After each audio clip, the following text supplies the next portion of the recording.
Dijo una vez el filósofo Saugar: el que sabe nunca ignora, salvo cuando le conviene.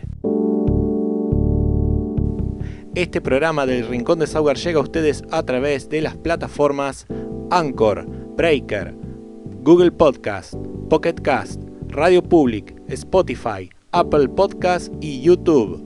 No se olviden de visitar el blog del Rincón de Saugar, un lugar para el pensamiento saugariano, donde encontrarán reflexiones humorísticas sobre temas que no le importan a nadie. Desde allí también podrán acceder al blog de la editorial Saugar, donde subo los cuentos de mi autoría. Para los que quieran, también pueden seguirme en Patreon. Todos los enlaces están en la descripción.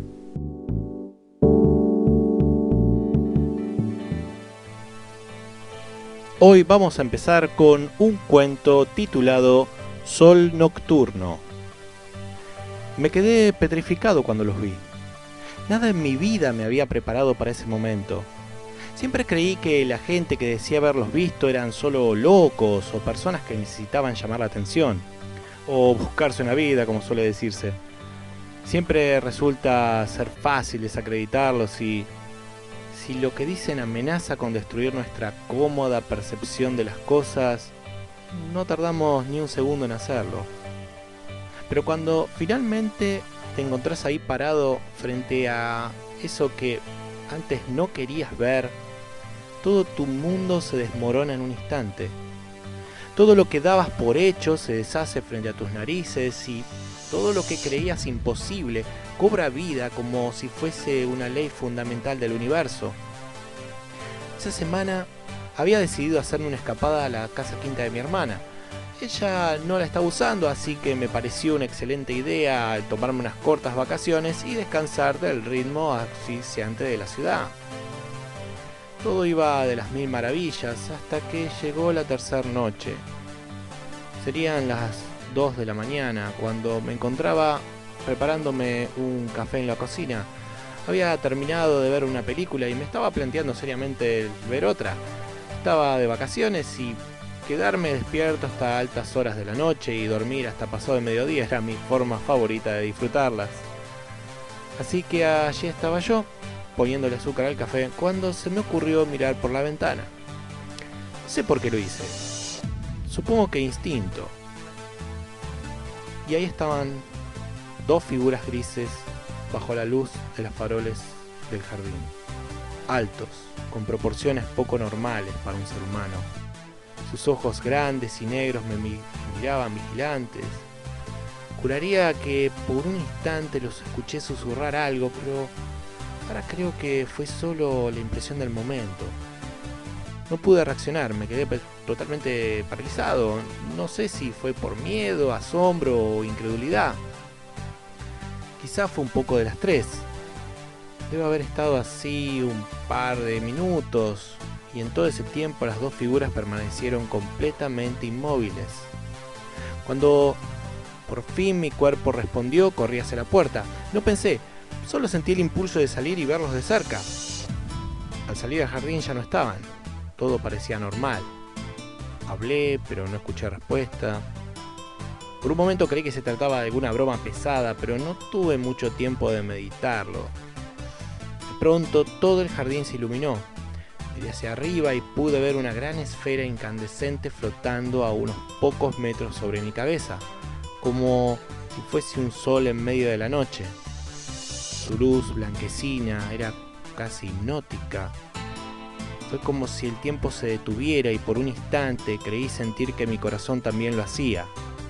Entonces, con la velocidad de un rayo, la esfera se elevó hacia el cielo y desapareció. Y yo me quedé ahí parado, observando las estrellas, sin poder terminar de comprender lo que había sucedido.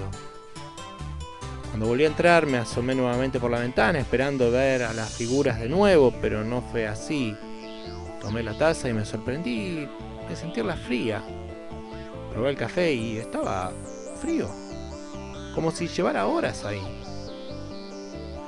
Lo cual era ridículo, porque recién lo había preparado y todo el suceso no había tardado más de unos 5 minutos, 10 exagerando.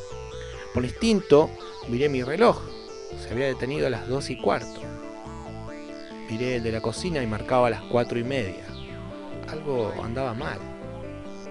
Revisé el de la sala de estar, el despertador de la habitación, incluso llamé al servicio telefónico que da la hora y todos coincidían con el reloj de la cocina. Me dejé caer sobre el sillón. 2 horas de mi vida habían desaparecido. Me las habían arrebatado. ¿Quiénes? ¿Cómo? ¿Por qué? No encontraba respuesta. Esa noche no pude dormir. A la semana siguiente tomé mis cosas y me volví a la ciudad. Nunca más volví a pisar ese lugar y jamás le conté a mi familia lo sucedido. Solo se lo dije a un amigo y no sé si realmente me creyó. Algunos dicen que hay métodos para recobrar esas horas perdidas, pero nadie me asegura que lo que ahí recuerde me vaya a gustar. Así que prefiero dejar las cosas como están. Lo peor de todo es que en algunas noches suelo despertarme de madrugada sintiendo la absoluta certeza de que están ahí afuera, observando. Bueno, ahora ya sabrán de qué va el tema de hoy. Vamos a hablar de extraterrestres, alienígenas, vida fuera de nuestro planeta, civilizaciones esperando en algún lugar de las estrellas, llámenlo como quieran. Pero vamos a hacerlo desde un punto de vista quizás un tanto nostálgico. Y vamos a empezar hablando sobre los círculos en las cosechas, aterrizajes espaciales o arte de vanguardia. Cuando yo era chico, los círculos en las cosechas eran la prueba irrefutable de aterrizajes de naves espaciales, de visitas de seres de otros mundos. Primero nos maravillaron por su perfección y luego por su complejidad. Imponentes diseños fractales que no podían ser obras más que de seres sumamente avanzados. Era impensable que un ser humano conociera una fórmula matemática ya descubierta años atrás. Y año tras año, los círculos aumentaron la complejidad de sus diseños, señal inequívoca del progresivo avance de sus vehículos de exploración espacial. Toda persona que osara sugerir que se trataba solo de engaños altamente elaborados era desacreditado sin piedad por las revistas de divulgación ufológica. Era impensable que estos diseños fueran solo la creación de una mente humana en completa sintonía con su ingenio y sentido artístico. El hecho de que ya existieran facsímiles como las líneas de Nazca o ese caballo dibujado en la ladera de una loma en algún lugar que no recuerdo en este momento de Gran Bretaña, es solo prueba irrefutable de que hemos sido visitados desde tiempos inmemoriales por seres de otros mundos que no tuvieron nada mejor que hacer que viajar miles de años luz a través de la galaxia para llegar a nuestro planeta y dibujar formas en el suelo por razones que siempre nos eludirían por completo. El siquiera inferir que estos diseños de gran sofisticación artística fueran hechos por meros humanos era tan impensable como aseverar que las pirámides de Egipto o cualquier otra construcción megalítica no fueran más que el producto de civilizaciones extraterrestres con planes de expansión urbana interplanetaria. A nosotros, simples simios apenas desarrollados, nos resultaría imposible siquiera conceptualizar la construcción de una estructura tan estable y básica como una pirámide. Finalmente, los círculos se transformarían en imágenes bien definidas como la de un extraterrestre sosteniendo lo que parece ser un CD-ROM, conformado por pequeños cuadrados en formas de píxeles. Esto demostraría que los visitantes antes anónimos finalmente habían decidido darse a conocer públicamente, mostrándonos un nuevo avance tecnológico finalmente alcanzado por su civilización, apenas solo unos años luego de que lo hiciéramos nosotros. Bueno, debo admitir que quizás esto ya nos hizo un poco de ruido, pues todos sabíamos que los extraterrestres no eran seres bajitos, pelados y de ojos grandes, sino seres de gran semejanza a los humanos, con la sola diferencia de tener orejas puntiagudas, ser extremadamente lógicos y saludar separando los dedos mayor y anular al tiempo que deseaban paz y prosperidad. Hoy las cosas son diferentes, hemos aprendido que estos círculos fueron primero producto de troles preinternetianos, no sé si es una palabra, pero podemos acuñarla ahora, que solo querían reírse de las reacciones exageradas de los entusiastas de la ufología. Los fatalistas que esperaban un fin del mundo prematuro en cualquier forma posible, incluso por invasión extraterrestre, y también puede que en menor medida algunos lo hicieran solo para trolear al dueño del sembradío. Luego, cuando estos simples círculos comenzaron a hacer noticia vieja, eximios artistas plásticos saltaron a la escena con la intención de crear un estilo de arte nuevo, vanguardista y anónimo. Usando herramientas primitivas como cuerdas y tablas, al amparo de las sombras de la madrugada, estos artistas nos enseñaron que con una buena planificación, ingenio, subterfugio y anonimato se podía, por un lado, crear un estilo de arte completamente nuevo y por otro quizá revivir uno tan o más antiguo que las propias líneas de Nazca. Con el paso de los años, la ciencia ha ido derribando mitos y hoy sabemos que las pirámides y las estructuras de Stonehenge o Göbekli Tepe fueron fruto único del ingenio humano y el afán de superación que nos ha conducido lenta pero inexorablemente a poner satélites en órbita en nuestro mundo y otros tantos de nuestro sistema estelar, e incluso vislumbrar nuevos mundos intentando ocultarse tras el brillo de sus estrellas. Si bien la extinción de estos mitos nos puede llegar a producir una suerte de tristeza, al menos podemos consolarnos con el solo hecho de recordar que la Tierra, al menos la Tierra, sigue siendo plana.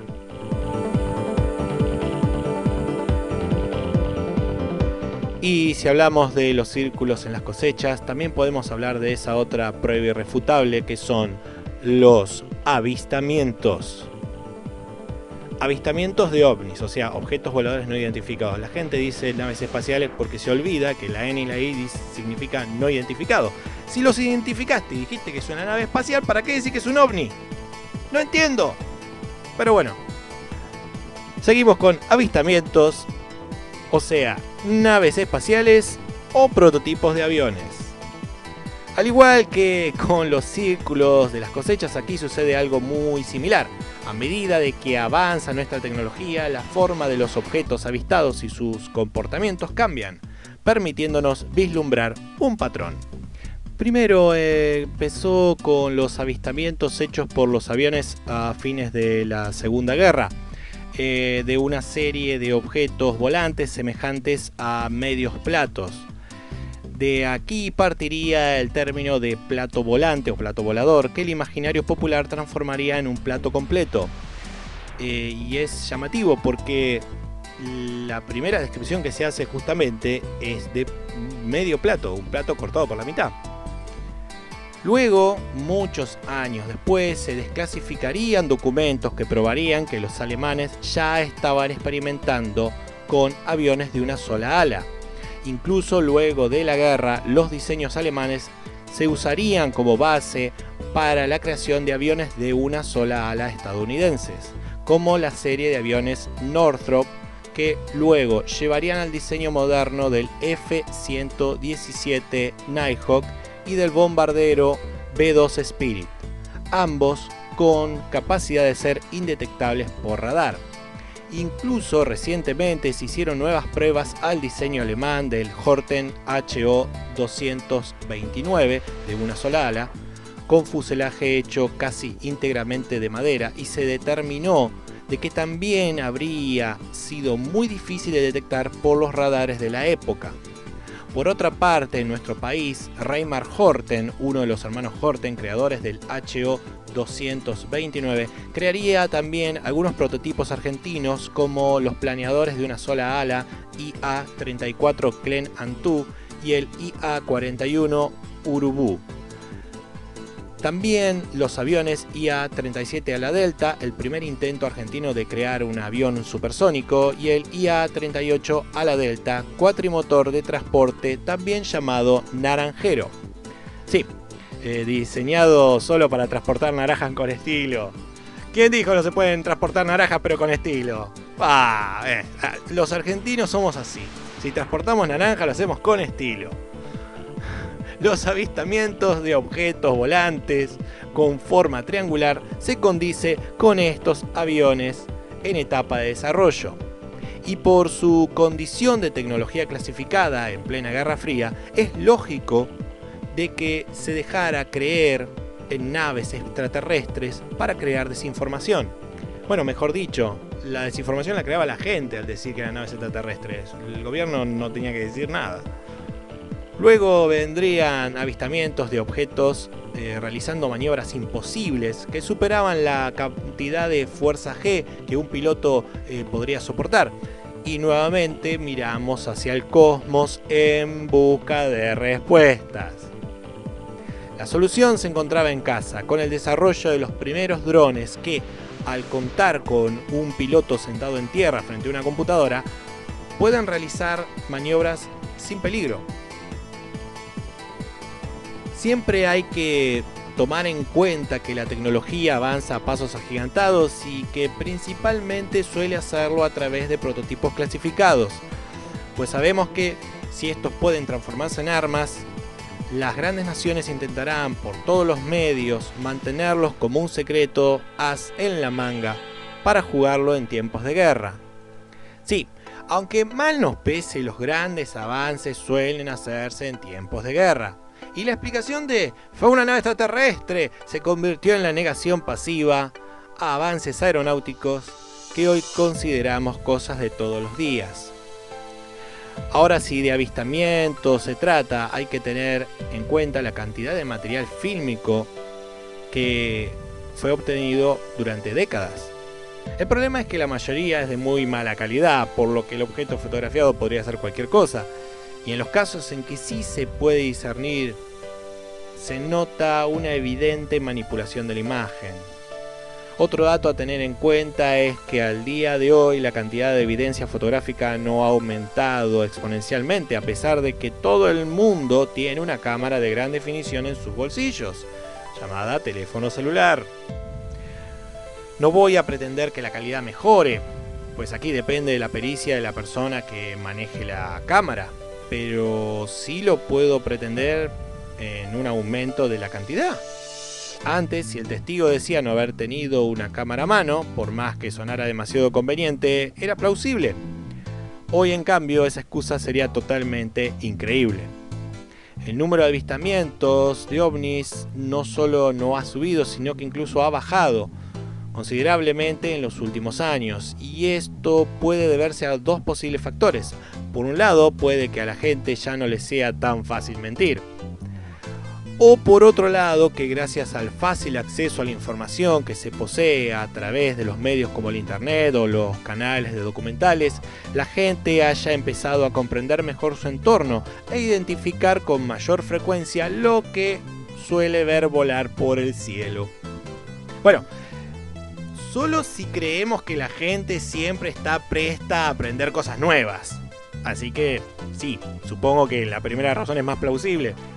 Ahora ustedes se preguntarán, ¿y las abducciones? Pues ese fue el tema del cuento, y eso es la principal prueba. El que rapten a una persona y le hagan pruebas que nadie puede explicar, porque digo, son extraterrestres, no tendrían que hacer ninguna prueba invasiva. Ya nosotros no tenemos pruebas invasivas, pero no, ellos hacen pruebas invasivas porque deben ser sádicos. Les debe gustar el sadismo y entonces hacen pruebas invasivas.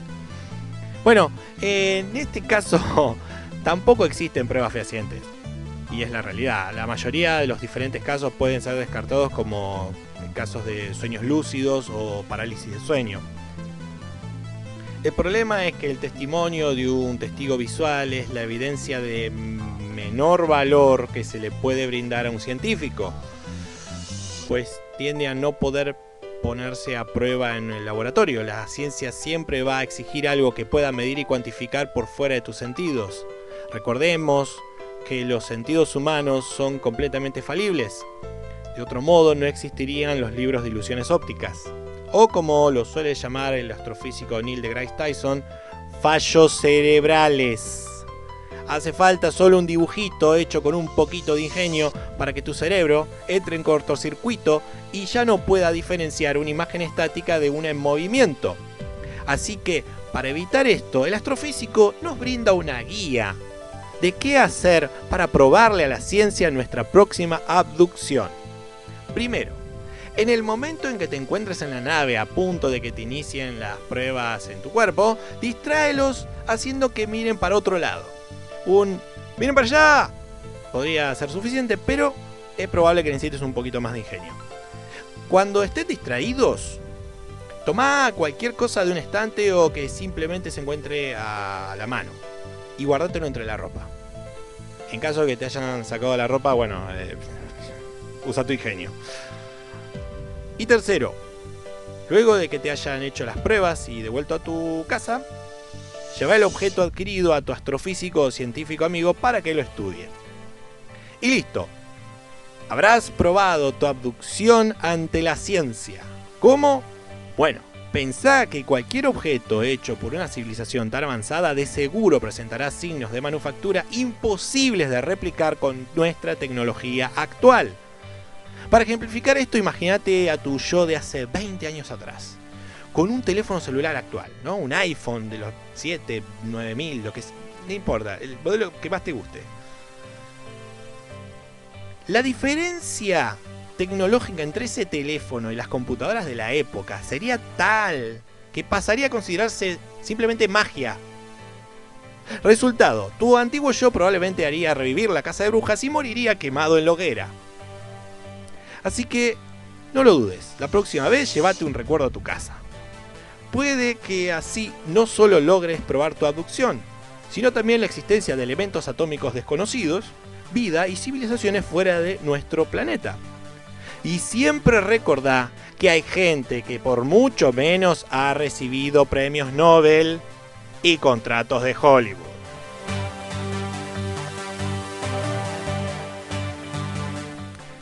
Y bueno, algún día por ahí voy a hablar un poquito más extensamente sobre los modelos argentinos de aviones hechos por Horten. Lo que quizás tenemos que destacar es el hecho de que los alemanes ya estaban trabajando con aviones de una sola ala. Ese avión que te muestran en la película de El Capitán América, que son bombarderos que van a cruzar el Atlántico, eran un modelo que ya estaba planificado, basado en el Horten 229, que era más bien un avión tipo caza, pero un avión que, si bien estaba hecho de madera, tenía un fuselaje que resolvía todos los problemas que después se les fueron apareciendo a los norteamericanos cuando trataron de cambiar el diseño. Y además tenía motores a reacción. O sea, el gran problema de estabilidad lo habían arreglado sacándole los motores a hélice que tenían los aviones hasta ese momento y poniéndole los primeros motores a reacción. Sinceramente fue un avance tecnológico tremendo para la época y que no llegó a salir del prototipo, por suerte, porque si no la guerra quizá hubiese terminado de otra manera. Y hoy terminaríamos hablando alemán. Bueno, quizás el resto del mundo. Nosotros seguiríamos siendo peronistas como siempre, o sea que no habría cambiado nada para nosotros. Y sí, ¿qué va a ser? No habría cambiado nada. Seguiríamos siendo peronistas, pero de derecha, ¿eh? No como este peronismo nuevo ahora que se son todos de izquierda. No. Peronismo de derecha, como Perón, que estaba del lado de Hitler, del lado del eje. Bueno, hasta que el eje perdió y entonces 2 días antes se pasó para el otro lado, ¿viste? Pero bueno, ¿qué se va a hacer? Son cosas que pasan. Hay que sobrevivir. Pero bueno, ahí estamos. Si hubiese sido diferente la cosa, seguiríamos siendo peronistas como ahora. De derecha, pero peronistas. Así que, bueno, ¿qué les puedo decir? Agregaré una serie recomendada que se llama Proyecto Libra Azul, justamente que trata un poco sobre esto de los avistamientos. Está basada, y bueno, es una remake de una serie viejita que se llama Proyecto UFO, y está ambientada justamente después de la Segunda Guerra Mundial. Se trata de un científico que junto con capitán de la Fuerza Aérea, creo que capitán en este momento, no me acuerdo del rango que tiene, de la Fuerza Aérea, van a investigar casos de avistamientos para tranquilizar a la población y que no se crean que estamos por ser invadidos por una especie alienígena. La cuestión es que, si bien por un lado hay casos que se pueden explicar y que el científico va encontrando explicaciones racionales, por otro lado empieza a descubrir una conspiración gubernamental para ocultar un artefacto, el uso de un artefacto de dudoso origen, que quizás sea extraterrestre o quizás sea tecnología heredada de los nazis. Está ahí flotando. Aparecen personajes históricos. Realmente la serie está buena. Y todo este quilombo está siendo seguido por un par de espías rusos, ¿no? Y la verdad que puede terminar en cualquier cosa. O sea, por ahora la serie está muy buena. Van 6 capítulos. La recomiendo. Hasta acá la recomiendo. Ahora, si después se va al carajo, no es mi culpa, No venga después diciendo, no, ¿por qué te estás haciendo? No, a ver, ya está el 6º capítulo. Después, no sé. Así que les dejo esta recomendación. Para una película, véanse, si no la vieron, vean Fire in the Sky. Habla justamente de abducciones, pero lo habla desde otro punto de vista. La película arranca con un grupo de leñadores que se van al bosque a laburar, a trabajar, y cuando vuelven, falta uno. Vuelve uno menos. Y empiezan a investigar qué es lo que pasó, que no volvió, porque no volvió, y la cuestión es que se mete la policía, el FBI, los acusan de que lo mataron, ellos cuentan una historia completamente increíble, y bueno, la película arranca así, después se explica qué es lo que pasó, pero realmente la película está muy buena, y tiene buenos efectos visuales para la época, y la historia está buena, así que si no vieron Fire in the Sky, Fuego en el Cielo, véanla, búsquenla, en internet la van a encontrar, busquen, si buscan encuentran. Y para el libro les voy a recomendar el clásico H.G. Wells, La Guerra de los Mundos. Lo que sí hay un pequeño pero en este libro. Tienen que leerlo situándose en el contexto de la obra. Tienen que pensar en la época en que se escribió, que es 1898. Sitúense en la Inglaterra de ese año, donde Gran Bretaña era potencia mundial imparable. Esto es antes de la Primera Guerra Mundial, donde la tecnología había avanzado, pero no existían ni los tanques, ni los aviones, ni los autos. O sea, sitúense en esa situación. Y llegan los extraterrestres, los marcianos, que hoy por hoy nos harían cagar de la risa, pero en ese momento, comparado a la tecnología que tenían, realmente hubiesen sido terroríficos. Y a todo esto, el personaje principal lo que hace es una crónica, ir contando lo que vivió y lo que vivió el hermano, lo que se fue enterando del hermano y de otra gente que le fue contando después. Y es un camino donde el personaje se va dando cuenta de que, si bien son potencia mundial, a la larga o a la corta siempre va a llegar alguien y te va a bajar de un plumazo. Es así. Y todo el proceso que le cuesta a él darse cuenta de eso. La verdad que es una buena historia, se las recomiendo, pero lo que sí, sitúense en el contexto histórico, porque si no, por ahí les va a parecer una boludez, no van a llegar a enganchar el mensaje. Yo tengo una versión que conseguí de pura suerte, que se llama, de Editorial Castalia, por ahí si la ven por ahí, agárrenla. Se llama, la colección se llama Castalia Prima la literatura para jóvenes, y lo bueno es que tiene justamente al principio una presentación donde te ponen en el contexto de la obra, habla sobre el movimiento de la ciencia ficción en esa época, sobre un poco sobre el autor y la obra, y digamos que te pone en contexto, y eso está bueno porque gracias al ponerme en contexto realmente la obra me pareció muy buena. Si no, me hubiese parecido medio pelo, pero recomendable. Vayan a al clásico. Así que para finalizar les voy a dejar una pequeña reflexión del filósofo Sauer que dice así: el problema no es creerte una gran mentira, sino el simple hecho de no darte cuenta de que sos un boludo ignorante. Hasta la próxima, que la pasen bien. Adiós.